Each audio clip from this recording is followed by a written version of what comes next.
নমস্কার বন্ধুরা, আজকে মাছের ডিমের বড়া একটু অন্যভাবে বানানোর চেষ্টা করলাম। মাছের ডিমে বড়া বানানোর জন্য আমি 250 গ্রাম মাছের ডিম নিয়ে নিয়েছিলাম।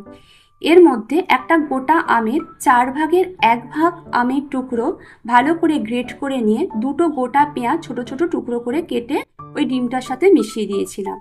এরপর 1 চামচ আদা বাটা, 2 চামচ গোটা পোস্ত, দুটো কাঁচা লঙ্কার টুকরো এবং 4 চামচ চালের গুঁড়ি এবং একটা ডিম ভেঙে ভালোভাবে মিশিয়ে নেব। এইভাবে সমস্ত উপকরণগুলো মাছের ডিমের সাথে ভালোভাবে মিশিয়ে নেওয়ার পর মাছের ডিমটা আধ ঘন্টা রেস্টে দেব। এরপর গ্যাসের মধ্যে একটা ফ্রাই প্যান বসিয়ে বেশ কিছুটা সাদা তেল দিয়ে দেব। তেলটা গরম হয়ে যাওয়ার পর অল্প অল্প করে মাছের ডিমের বড়া একটা একটা করে লাল লাল করে ভেজে তুলে নেব। এইভাবে সমস্ত ডিমগুলো ভাজা হয়ে গেলে একটা সার্ভিং প্লেটের মধ্যে মাছের ডিমগুলো ভালো করে সাজিয়ে ওতে একটু আম কাসুন্দি আর একটু টমেটো সস দিয়ে আমি পরিবেশন করব।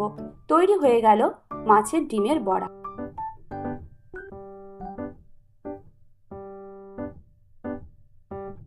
আমার এই রেসিপিটি যদি ভালো লেগে থাকে, লাইক, শেয়ার এবং সাবস্ক্রাইব করবে। আরও নতুন নতুন রান্নার ভিডিও পাওয়ার জন্য আমার চ্যানেলের বেল আইকনটি প্রেস করে দেবেন।